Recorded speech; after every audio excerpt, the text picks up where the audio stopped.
Assalamu alaikum, dear viewers. I hope all of you fine. Today's topic on past perfect continuous or progressive tense. तो हमारा आज का जो topic है वो past perfect continuous और past perfect progressive tense है. हम इनको दोनों नामों से यूज़ करते हैं, continuous भी और progressive भी. तो आइए स्टार्ट लेते हैं नई चीज़ों की तरफ से कि जहाँ से आपको आम general usage of past perfect continuous की बजाय आपको नई टेक्निक यूज़ करना आ जाए. तो स्टार्ट लेते हैं फर्स्ट पॉइंट से. Temporary and short instead of long action in the past. माजी में कोई भी अगर तो काम शॉर्ट या टेम्पररी है, आर्जी तौर पर कोई काम है, कोई मुख्तसर काम है जो माजी में हुआ तो और वो जारी था, तो उसके लिए हम किसको यूज़ करते हैं? पास्ट परफेक्ट कंटिन्यूअस को. और अगर वही काम लॉन्ग हो, शॉर्ट की बजाय लॉन्ग एक्शन हो, टेम्परेरी की बजाय परमानेंट यानी काफ़ी टाइम तक वो परमानेंट एक्शन में रहा हो, तो फिर हम चाहे पहचान कंटिन्यूअस की हो, पास्ट परफेक्ट कंटिन्यूअस की हो, हम पास्ट परफेक्ट को यूज़ करते हैं. तो एग्जाम्पल से हम इसको समझते हैं. His legs were stiff because he had been standing still for a long time. अब आप देखें कि इसके अंदर काम कंटिन्यूअस तो है. कैसे? He had been standing still for a long time. ये एग्जाम्पल ये है कि उसकी टांगें सख्त हो गई, स्टिफ हो गई, क्योंकि वो काफ़ी देर तक बेहिस्सो हरकत खड़ा रहा. अब ये आपको पता है कि बेहिस्सो हरकत खड़े होने का जो एक्शन है ये इतना ज़्यादा लॉन्ग नहीं होता, ये एक शॉर्ट टाइम के लिए होता है. और दूसरी बात वो टेम्परेरी होता है, परमानेंट कोई भी बेहिस्सो हरकत नहीं खड़ा होता. तो जब आपके पास ये सेंस होगी तो फिर आप इसको फास्ट परफेक्ट कंटिन्यूअस में बनाएंगे. और फिर क्या होगा? हिज लेग्स वर स्टिफ, उसकी टांगें सख्त हो गई, बिकॉज आगे फिर फास्ट परफेक्ट कंटिन्यूअस ही had been standing still for a long time, क्योंकि वो काफ़ी देर तक बेहिस्सो हरकत खड़ा रहा, स्टिल खड़ा रहा. तो दूसरी बात, अगर लॉन्ग टाइम के लिए हो और आपको लगे कि ये परमानेंट सिचुएशन है, तो फिर आप इसी पहचान को फास्ट परफेक्ट में बनाएंगे. आपको चाहे फील हो कि ये फास्ट परफेक्ट कंटिन्यूअस है, लेकिन फिर भी आप फास्ट परफेक्ट में बनाएंगे, चूँकि इंग्लिश का ये रूल है और लैंग्वेज इंग्लिश की है. तो जैसे इसी पहचान को हम दूसरी एग्जांपल में लेते हैं. The tree that blew down had stood there for 200 years. जो दरख्त नीचे गिरा वो 200 सालों से खड़ा हुआ था. अब अंदाज़ा लगाएं, वो बेहिस्सो हरकत, काफ़ी देर तक बेहिस्सो हरकत खड़ा हुआ था. वो जो दरख्त है 200 सालों से खड़ा हुआ था. अब पहचान आपको एक जैसी लग रही है. फिर सुने कि वो बेहिस्सो हरकत काफ़ी देर तक खड़ा हुआ था, और इसमें क्या है, जो दरख्त गिरा है पीछे जिसका जिक्र है वो 200 सालों से खड़ा हुआ था. अब खड़ा हुआ था इसमें भी है, खड़ा हुआ था इसमें भी है, पहचान तो एक जैसी लग रही है, लेकिन हम इसको फास्ट परफेक्ट में बनाएंगे. और इसकी रीज़न ये है कि ये काफ़ी लॉन्ग टाइम के लिए है, 200 साल तक वो खड़ा था और एक परमानेंट सिचुएशन शो कर रहा था, इसलिए हम उसको फास्ट परफेक्ट में बनाएंगे. तो वो दरख्त जो नीचे गिर गया वो 200 सालों से खड़ा हुआ था. The tree that blew down had stood there for 200 years.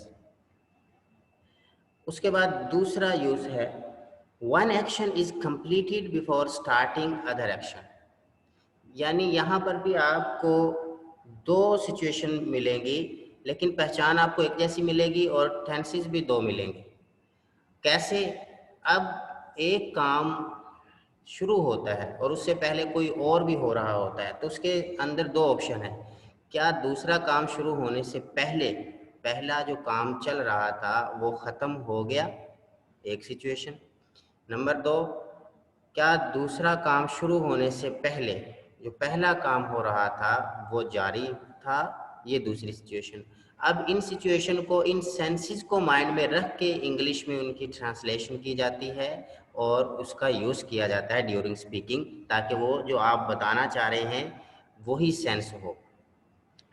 अब एक सेंटेंस है कि जब मैं घर पहुंचा तो बच्चे क्रिकेट खेल रहे थे। जब मैं घर पहुंचा तो बच्चे क्रिकेट खेल रहे थे।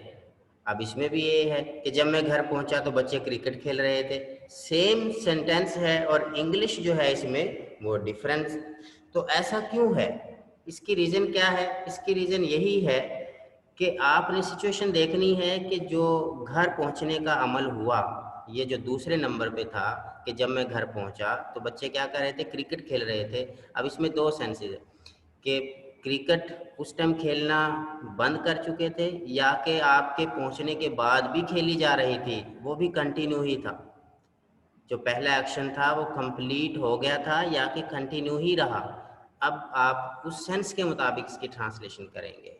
तो अगर तो आपको लगता है कि आपके घर पहुंचने के बाद जो पहला एक्शन बच्चों के क्रिकेट खेलने का था वो जारी ही रहा, तो फिर आप उसको फास्ट कंटिन्यूस में लेंगे। जब मैं घर पहुंचा, the children had been playing cricket, past perfect continuous. इससे ये शो होगा कि जो बच्चे खेलने का अमल था उनका वो फिर भी जारी था। अगर आपके घर पर पहुंचने पर बच्चों ने क्रिकेट छोड़ दी लेकिन पहले वो खेल रहे थे, तो फिर आप ये वाला यूज़ करेंगे, यानी फास्ट कंटिन्यूस यूज़ करेंगे। अच्छा, सॉरी, डबल हो गया कि अगर तो आप का पहला एक्शन जारी था और उसी दौरान आप भी पहुंच गए, तो फिर आप फास्ट कंटिन्यूस लेंगे। और अगर आपके पहुंचने पर जो पहला एक्शन था वो रुक गया, कंप्लीट हो गया, तो फिर आप फास्ट परफेक्ट कंटिन्यूस लेंगे। तो इसमें क्या फिर सेंस बनी? When I reached home the children had been playing cricket. मतलब ये जब मैं घर पहुंचा तो बच्चे क्रिकेट खेल रहे थे, लेकिन जैसे ही आप पहुंचे बच्चों ने क्रिकेट बंद कर दी या आपके पहुंचते ही बच्चे खेलना रुक गए। तो इसकी सेंस ये है। दूसरा है कि आपके घर पहुंचने पर फिर भी बच्चे क्रिकेट खेल ही रहे थे, खेलने का अमल फिर भी जारी था, तो फिर आप उसको पास्ट कंटिन्यूस में लेंगे। When I reached home the children were playing cricket. जब मैं घर पहुंचा तो बच्चे क्रिकेट खेल रहे थे।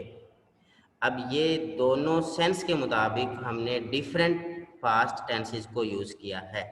हालांकि उर्दू में एक ही पहचान है कि जब मैं घर पहुंचा तो बच्चे क्रिकेट खेल रहे थे। ये बहुत अहम पॉइंट है, इसलिए आपको याद रखना चाहिए। थर्ड पॉइंट है नॉन प्रोग्रेसिव वर्ब्स। ऐसे इंग्लिश में ऐसे बहुत से वर्ब्स हैं जो नॉन प्रोग्रेसिव होते हैं, मतलब नॉन कंटिन्यूस होते हैं। आप उसको कंटिन्यूस टेंस में, प्रोग्रेसिव टेंसेस में यूज़ नहीं करते। अब वर्ब भी ऐसा है, एक्शन भी ऐसा है जो कंटिन्यू शो कर रहा है, लेकिन दूसरा इशू ये है कि वो कंटिन्यूस टेंस में यूज़ नहीं होता। तो फिर उसका क्या हल किया जाए? तो अगर इस तरह का कोई वर्ब आ जाए तो फिर आपने जो एक्शन को, जो किसी अमल को, जो किसी भी एक्टिविटी को जारी हालत में शो भी कर रहा है, लेकिन अफसोस कि वो कंटिन्यूस में आप यूज़ भी नहीं कर सकते, तो फिर आपको परेशान होने की ज़रूरत नहीं है। आप उसको पास्ट परफेक्ट में यूज़ करें। जैसे Captain Ali and Doctor Ashfaq had owned a car for 2 years before he went to Lahore. मतलब ये कि लाहौर जाने से पहले कैप्टन अली और डॉक्टर अशफाक के पास एक कार थी। अब आपको पता है कि उनके पास जो कार थी ये एक कंटिन्यू सिचुएशन में थी। ये नहीं थी कि बस थोड़ी सी देर के लिए थी, बल्कि एक कंटिन्यूस सिचुएशन थी उनके पास। वो कार काफ़ी देर तक जारी थी, उनकी मलकियत में रही है। तो आपको पता है कि अब ये एक ऑन जो है एक ऐसा वर्ब है जो हम कंटिन्यूस में यूज़ नहीं कर सकते, लेकिन सेंस यूज़ कंटिन्यूस वाली है। अब इसलिए हमने फिर इंग्लिश का वो रूल अप्लाई किया जो पास्ट परफेक्ट कंटिन्यूस की बजाय पास्ट परफेक्ट में यूज़ होगा। तो Captain Ali and Doctor Ashfaq had owned a car for 2 years before he went to Lahore.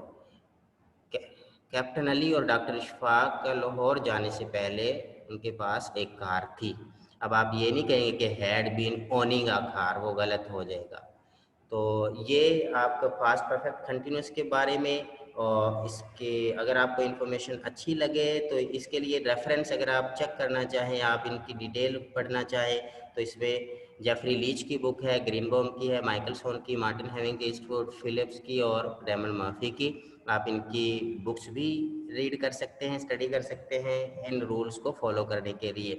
तो अगर आपको ये लेक्चर अच्छा लगा, इन्फॉर्मेशन अच्छी लगी है, तो आप हमारे चैनल को ज़रूर सब्सक्राइब करें और इस वीडियो को लाइक करें और अपना कमेंट पास करें और बेल आइकन ज़रूर प्रेस करें ताकि हर आने वाला नया लेक्चर आपको ऑन टाइम मिल सके। शुक्रिया, अल्लाह हाफिज़, टेक केयर।